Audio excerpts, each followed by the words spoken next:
Glory be to God's holy name. Greetings to you in the name of our Lord and Savior Jesus Christ. Title of our study that we've been seeing for the past 6 days is As in the Days of Lot, based upon Luke's Gospel, chapter 17, verse 27, where it says, in fact, verse 30, it says, it will be just like this on the day of Son of Man is revealed, just as it was on the days of Lot. Verse 28. So that's the primary passage that is the background from which we are seeing this particular study. Today we are going to continue on Genesis chapter 19, where in verse 12 it says, Then the men said to Lot, Have you anyone else here, son-in-law, your sons, your daughters, and whomever you have in the city? Take them out of this place, for we will destroy this place, because the outcry against them has grown great before the face of the Lord, and the Lord has sent us to destroy it. So Lot went out and spoke to his sons-in-law, who had married his daughters, and said, Get up out of this place, for the Lord will destroy the city. But to his sons-in-law he seemed to be joking. Now these are verses 12, 13 and 14. Notice what the angels are asking here. Have you anyone else here? Your son-in-laws, your sons, your daughters, and whomever you have in the city, take them out of this place. Now, we know that Lot's daughters here were still unmarried, but that they had not known a man. But these men who are called their sons-in-law, it means by the ancient practice of binding betrothal, which means the betrothal has already been over. The engagement, the betrothal is over between the sons-in-law, to-be sons-in-law, and the daughters of Lot, but they have not yet married. But still, by the ancient practice, they are called as sons-in-law. Now, notice what the angels are saying here. For the first time, I think Lot is hearing of the work of these men, the guests who have come into his house. Sodom was destined for judgment, but God wanted to spare Lot and his family. But we see the effect of Lot's life of compromise was very clear here.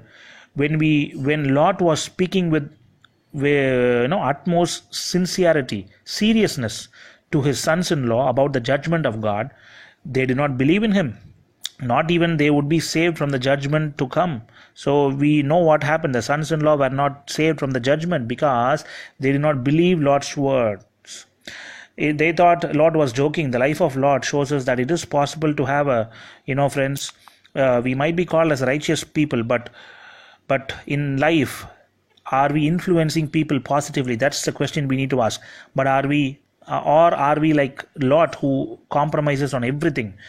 What is the consequence for that? His own sons-in-law, his own relatives, they did not listen to the words of Lot.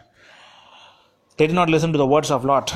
And that is because one important reason was Lot's life, it was full of compromise. Lot did not stand for the truth. He did not stand for something that God wanted him to. But he wanted to always please the world and please the people, and he was a self-pleasing man. So that's what we see here, friends. So today, let's examine our hearts. We might think that I'm not like Lot, I'm not living in a city of Sodom, but it's true. But as I said at the beginning, this is not applicable only to Sodom or not only to the sin of homosexuality. It might, it is applicable to every sin. So whatever sin is against God, that, we know that sin is against God. If we are doing a compromise, if we are making a compromise with that, then it is clear that we are also like Lot. And we should be very clear on this, that someday, we may also fall like Lot.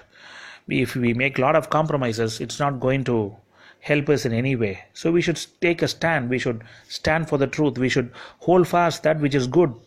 We should be, we should stand for the truth. We should know what pleases God and submit our lives, dedicated our lives to that alone, and follow that alone, pursue that, and not go into the world and not run towards the world. So let's examine our hearts, and with that thought we are going to end today's study. Tomorrow we are going to continue on the same passage. May the Lord lead us today through his grace. Amen.